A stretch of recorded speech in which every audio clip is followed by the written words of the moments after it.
I want you to imagine here is that there is a square, and we are going to put our filling to fill in the bottom half of that square. 2 triangles make a square.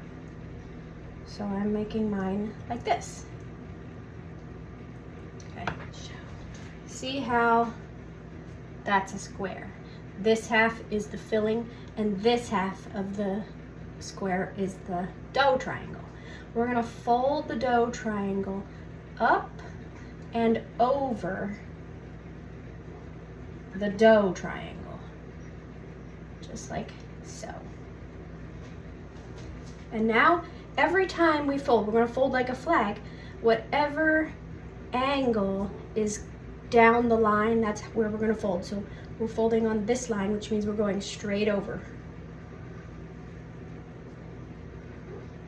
Now our dough triangle is on the slant, so we're gonna fold over on the slant. Now it's straight, fold straight over. Now it's on an angle, so we fold it on an angle.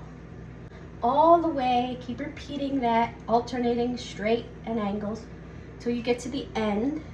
If your dough doesn't have enough olive oil on there, you can brush it so it sticks. And that's it. This is what they look like when they come right out of the air fryer. If you want to make them look all shiny, you can lightly brush them again with like melted butter, sprinkle them with a little bit of sea salt, or you can just leave them be.